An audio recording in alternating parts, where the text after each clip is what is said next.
ముందుగా తెలుగు వెలుగు ప్రేక్షకులకు నమస్కారం.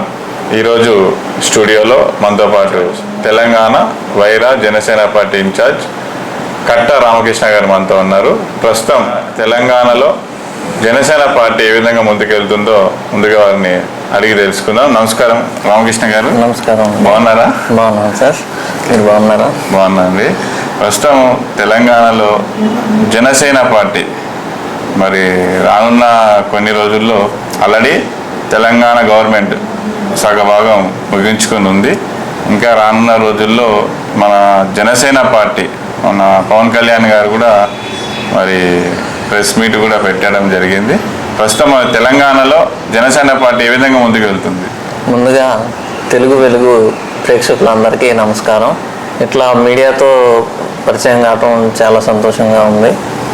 ఇప్పుడు మిత్రులు అన్నట్టు మనకి జనసేన పార్టీ తెలంగాణలో ఉందా అనేదానికి సమాధానం, తెలంగాణ గడ్డ మీద పుట్టిన పార్టీనే జనసేన పార్టీ. ఇంకా ఉందా అనే ప్రశ్న తీసేయాలని కోరుకుంటున్నాం. అలానే 2014 జనసేన పార్టీ పెట్టిన దగ్గర నుంచి కార్యకర్తలు అనేవాళ్ళు ప్రతి గ్రామంలో ప్రతి ఊర్లో ఉన్నారు. కావాలంటే మీరు చూసుకోగలరని తెలియజేస్తున్నాము. భవిష్యత్తులో ఎన్నికలు కాకుండా ఇప్పుడు జరిగిన ఎన్నికల్లో 2014లో మనం కూటమికి మద్దతు ఇవ్వడం జరిగింది. మొన్న లాస్ట్ జరిగిన ఎలక్షన్లో మేము ఖమ్మం జిల్లా నుంచి కొన్ని సీట్లలో పోటీ చేయడం కూడా జరిగింది. గ్రేటర్ హైదరాబాద్ మున్సిపల్ ఎలక్షన్లప్పుడు మనం బీజేపీతో టైఅప్ కావటం వల్ల వాళ్ళకి మనం మద్దతు ఇవ్వడం జరిగింది. కాబట్టి జనసేన పార్టీ తెలంగాణలో లేదు అనేది మీరు ఒకసారి ఆలోచించాలని తెలియజేస్తున్నాము. అలానే ముందు కూడా జనసేన విస్తృత స్థాయిలో సమావేశాలు పెట్టడానికి ఏర్పాట్లు జరుగుతున్నాయి. మాకు మా నాయకులు తెలంగాణ రాష్ట్రం నుంచి నాయకులు మాకు గైడెన్స్ ఇవ్వడానికి రెడీగా ఉన్నారు. భవిష్యత్తులో ఈ జిల్లా కమిటీలు కానీ, మండల కమిటీలు కానీ, నియోజకవర్గ కమిటీలు కానీ గ్రామ స్థాయి నుంచి పార్టీని బలోపేతం చేసే దిశగా కార్యక్రమాలు జరుగుతున్నాయని తెలియజేస్తున్నాం. మెయిన్గా తెలంగాణలో చాలా మనకు సోషల్ మీడియాలో కానీ మీడియా పరంగా కానీ జనసేన పార్టీ ముందుకు తీసుకెళ్ళడానికి నాయకులు ఉన్నారా అని ప్రశ్నిస్తూ ఉన్నారు చాలా వరకు. దానికి మీరు సమాధానం ఏం చెప్తారు? జనసేన తెలంగాణలో నాయకులు ఉన్నారండి. కాకపోతే మాకు ఏందనంటే వేల కోట్లు 100 కోట్లు లేకపోవటం వల్ల మేము బయటికి రాలేకపోతున్నాము. మేము చేసే కార్యక్రమాలు కూడా బయటికి ప్రచారం లేకపోతుంది. జనసేన పార్టీలో నాయకులు ఉన్నారు, ప్రతి నియోజకవర్గానికి కూడా ఇన్ఛార్జీలు ఉన్నారు.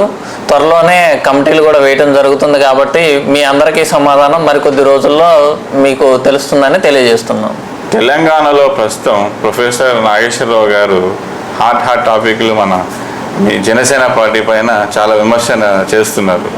దానికి మీరు ఏం సమాధానం చెప్తారు? ప్రొఫెసర్ నాగేశ్వరరావు గారు అంటే మాకు గౌరవం ఉందండి. కళ్యాణ్ గారికి కూడా చాలా గౌరవం ఉంది. అసలు సంబంధం లేని విషయానికి తీసుకొచ్చి ఇప్పుడు ప్రాంతీయతను ముందు పెడుతున్నారు. ప్రొఫెసర్ నాగేశ్వరరావు గారు మాట్లాడింది నాదెండ్ల మనోహర్ గారి గురించి, అమిత్ షా గారి గురించి, పవన్ కళ్యాణ్ గారి కాన్వర్షన్ గురించి మాట్లాడారు. దానికి తెలంగాణకి సంబంధమే లేదు. అయినా కానీ ప్రొఫెసర్ నాగేశ్వరరావు గారు కూడా జరిగిందే తెలుసుకొని దీంతో ఇంతటితో వదిలేద్దామని సార్ పెద్ద మనసుతో చేసుకొని ఆయన మేము మాటలు వెనక్కి తీసుకుంటామని చెప్పడం జరిగింది. కానీ మరి ఏమైందో ఏమో తెలియదు. కానీ మళ్ళీ సడన్గా వాళ్ళు ప్రెస్ మీట్ పెట్టి రౌండ్ టేబుల్ సమావేశం పెట్టి కళ్యాణ్ గారి సంబంధం లేని విషయాల్లో కళ్యాణ్ గారిని, జనసేన పార్టీని తెలంగాణ ప్రాంతీయవాదం నుంచి తీసుకురావడం జరిగింది. కాబట్టి దీంట్లో కళ్యాణ్ గారు కూడా చెప్పారు, ప్రొఫెసర్ నాగేశ్వరరావు గారి మీద ఎలాంటి కేసులు పెట్టొద్దు, ఎలాంటి అరెస్టులు ఉండవని సార్ కూడా తెలియజేయడం జరిగింది. తెలంగాణలో 10 ఎకరాలు కళ్యాణ్ గారు కబ్జా చేశారని చెప్పి చాలామంది మేధావులు అంటున్నారు. దానిపైన మీరు ఏం చెప్పాలనుకుంటున్నారు? తెలంగాణలో కళ్యాణ్ గారు 10 ఎకరాలు కబ్జా చేశారని మేధావులు అంటున్నారు కదా, వాళ్ళు మేధావులు కాదు, వాళ్ళే అర్థం చేసుకోవాలి. తెలంగాణలో కాదు, కళ్యాణ్ గారికి 10 ఎకరాల భూమి కబ్జా చేయాల్సిన అవసరం ఉందా లేదా? కళ్యాణ్ గారికి ఒక్కరోజు షూట్ చేస్తే వచ్చేది 2 కోట్లు అని చెప్తున్నారు.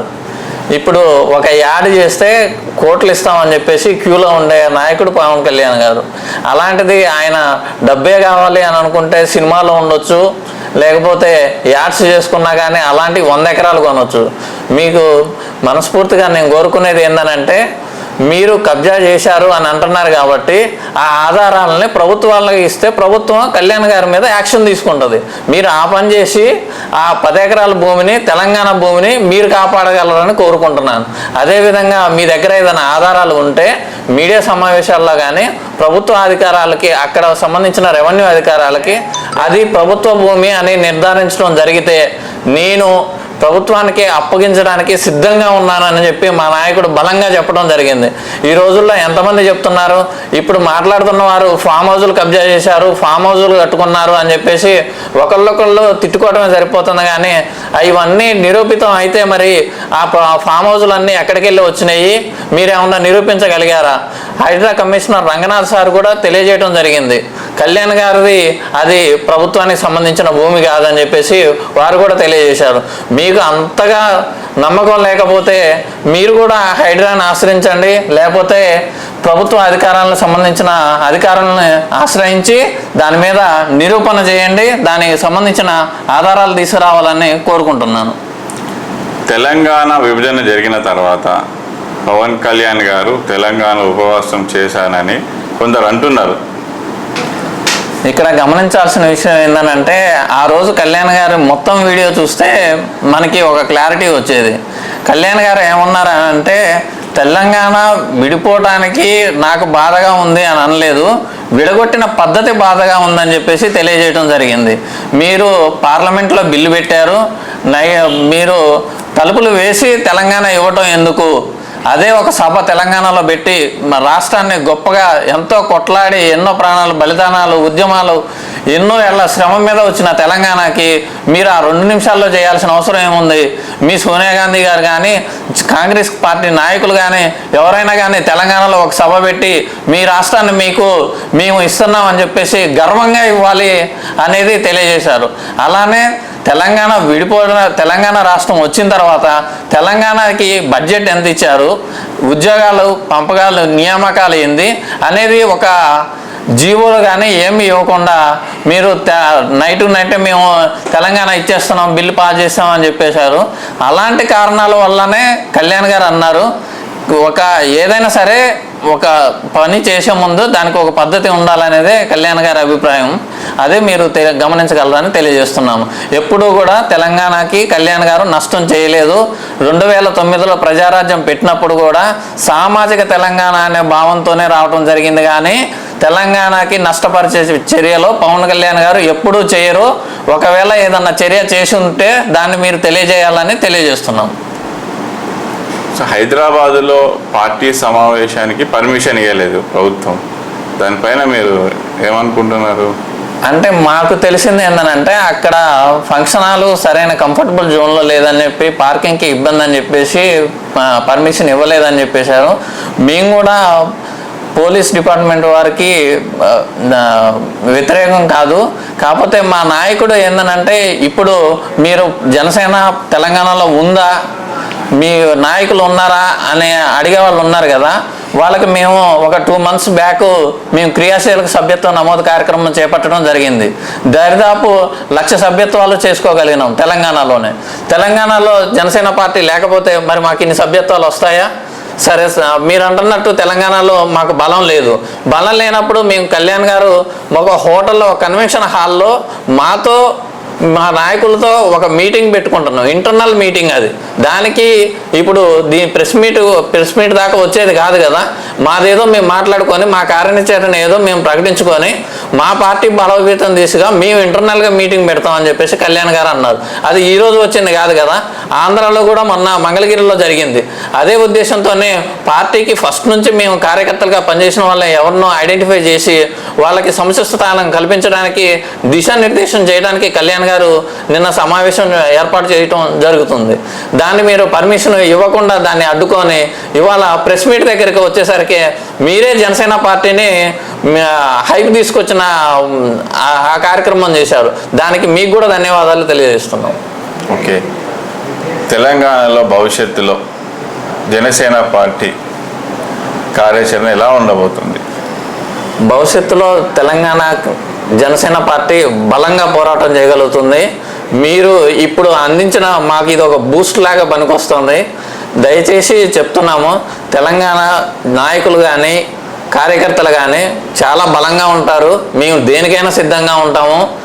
ఎందుకంటే మాది ఫస్ట్ నుంచి కూడా మేము చాలా సేవాభావంతో సేవా కార్యక్రమాలతో చేసుకుంటూ వచ్చాము. ఎప్పుడు కూడా మా నాయకుడి మాటల్లోనే నడిచాము. కానీ మేము జనసేన పార్టీ నుంచి ఎప్పుడు కూడా ఎలాంటి కేసులు కానీ ఎలాంటి ఏ విధమైన కానీ రాజకీయ విధమైన అపోహలు లేవు.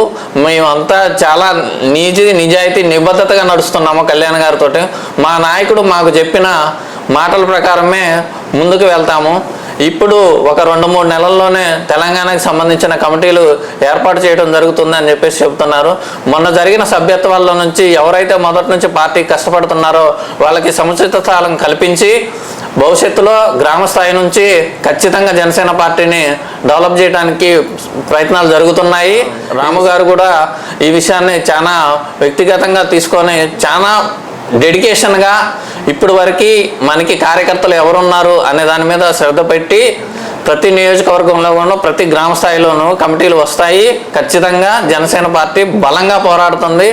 వచ్చే ఎన్నికల్లో కూడా నిన్న కళ్యాణ్ గారు అన్నారు, ఈసారి ఎన్నికలు చాలా సీరియస్గా తీసుకుంటాం, మేము అన్ని చోట్ల తిరుగుతాము, అన్ని చోట్ల పోటీ చేస్తాము అని తెలియజేశారు. మాకు చాలా ఆనందంగా ఉంది.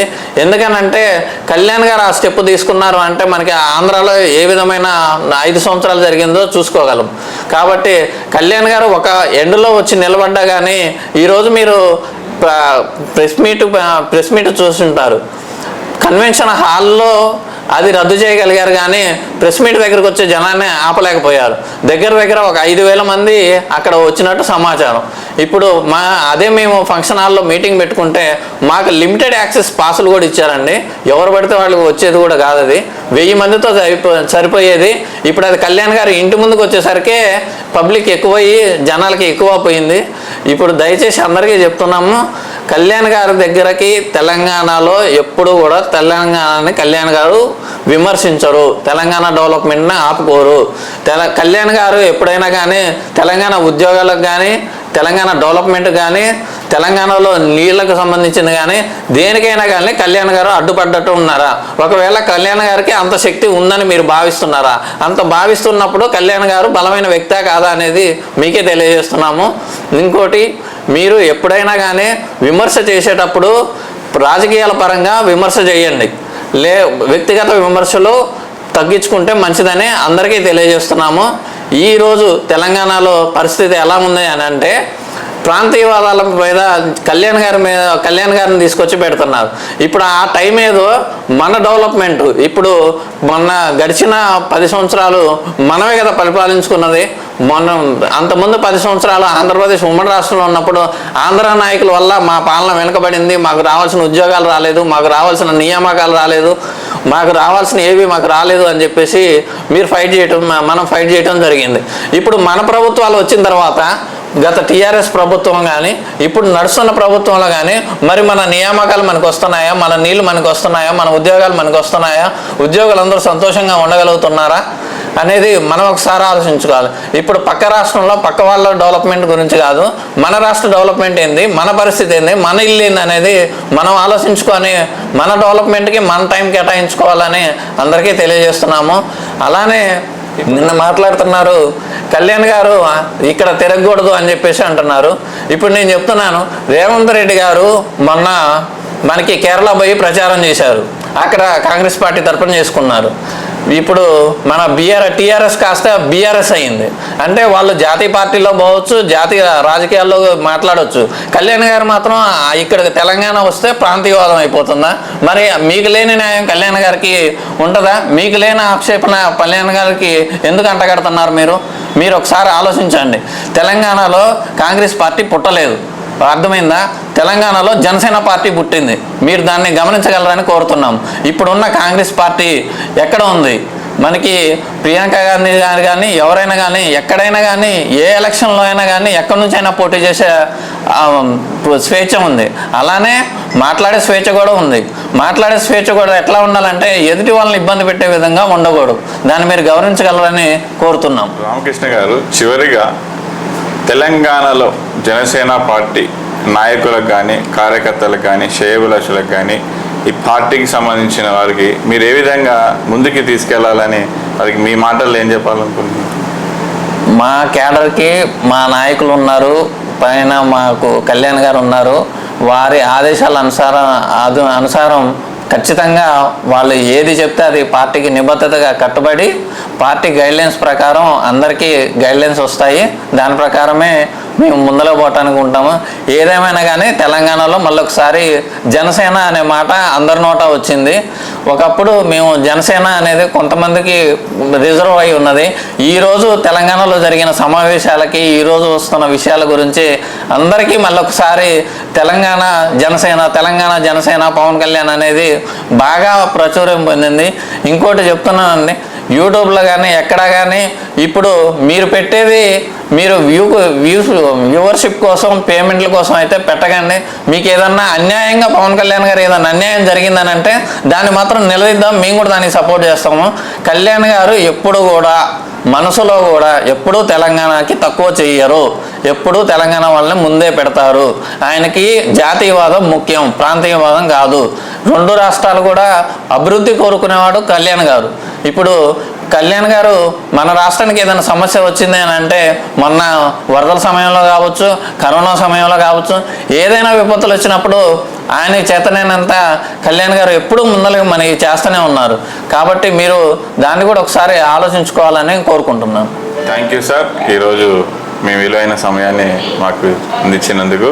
మీ ఛానల్ సిబ్బందికి మరియు యాజమాన్యానికి కూడా నా ధన్యవాదాలు తెలుపుకుంటున్నాము. మాకు ఎలాంటి అంటే మా పరిస్థితుల్లో కూడా మీరు మమ్మల్ని ఎంకరేజ్ చేస్తూ మాలాంటి యువ నాయకత్వాన్ని కూడా మీరు గుర్తించి మాతో ఇట్లా మీ సమయం మా కేటాయించి మా దృష్టిని మీ దృష్టిలో కూడా మమ్మల్ని ఉంచుకున్నందుకు ప్రత్యేక ధన్యవాదాలు తెలుపుకుంటున్నాము. అలానే తెలంగాణ ప్రజలు కూడా ఎప్పుడూ ఆనందంగా ఉండాలి, ఎలాంటి కష్టాలు ఉండకూడదని కోరుకుంటూ జై తెలంగాణ, జై జనసేన. మా స్టూడియోకి ఇచ్చేసినందుకు ధన్యవాదాలు. మరి రామకృష్ణ గారు ఏం చెప్తున్నారంటే తెలంగాణలో మరోసారి జనసేన పార్టీ ముందుకు వస్తుంది. పవన్ కళ్యాణ్ గారు కూడా తెలంగాణకి మరొకసారి విచ్చేసి పార్టీని ముందుకు తీసుకెళ్తారని రామకృష్ణ గారు తెలియజేస్తారు. Thank you sir, thank you, ధన్యవాదాలు.